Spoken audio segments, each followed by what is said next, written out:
പ്രായം എത്രയായാലും ഒന്ന് നടക്കാൻ ആഗ്രഹിക്കാത്തവർ ലോകത്തെവിടെയും ഉണ്ടാവില്ല. ലോകമെമ്പാടുമുള്ള ജനങ്ങളെ ഏതാണ്ട് ഒരേ രീതിയിൽ അലട്ടുന്ന പ്രശ്നമാണ് മുട്ടുതേയ്മാനം. 45 കഴിഞ്ഞവർക്ക് മുട്ടുതേയ്മാനം കണ്ടുവരുന്നുണ്ട്. മുട്ടുതേയ്മാനം സംഭവിച്ചവർ മുട്ടുമടക്കാൻ പോലും കഴിയാതെ വീടിനുള്ളിൽ ഒതുങ്ങിക്കൂടേണ്ടി വരുന്ന അവസ്ഥയാകും.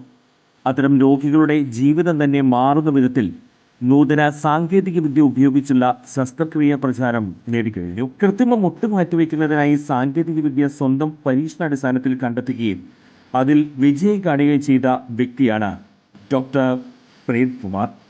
വടക്കാഞ്ചേരിയിലെ മാക്സ് കെയർ ഹോസ്പിറ്റലിലാണ് ഡോക്ടർ സർവീസ്. ഇവരുടെ ഈ സേവനം എന്നെ കേൾക്കുന്ന നിങ്ങൾക്ക് ആർക്കെങ്കിലും ആവശ്യമുണ്ടെങ്കിൽ ഡോക്ടറെ കോൺടാക്ട് ചെയ്യണം. അങ്ങനെ നിങ്ങളുടെ ബുദ്ധിമുട്ടുകൾ മാറ്റട്ടെ.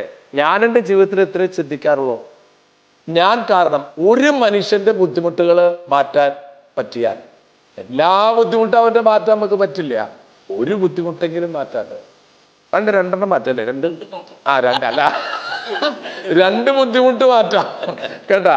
കാലിന്റെ മുട്ടിന്റെ ബുദ്ധിമുട്ട് അത് നമ്മൾ മാറ്റി തരും. ചുരുക്കി പറഞ്ഞാൽ ഈ വടക്കാഞ്ചേരിക്കാരൻ ഡോക്ടർ പ്രേംകുമാറിന് മുന്നിൽ മുട്ടുമടക്കാത്തവർ ആരും ഉണ്ടാകില്ല.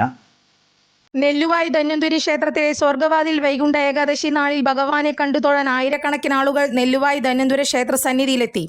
പുലർച്ചെ നിർമ്മാല്യ ദർശനത്തോടെ ഏകാദശി ചടങ്ങുകൾ ആരംഭിച്ചു.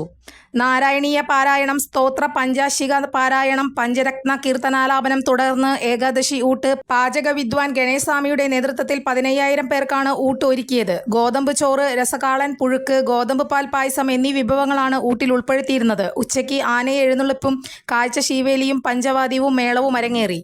കൂടുതൽ വാർത്തകൾക്ക് ഞങ്ങളുടെ ചാനൽ സബ്സ്ക്രൈബ് ചെയ്യുക. ഫേസ്ബുക്ക് ഫോളോ അപ്പ് ചെയ്യുക. വാർത്തകൾ വേഗത്തിലറിയാൻ എനി ടൈം ന്യൂസ്.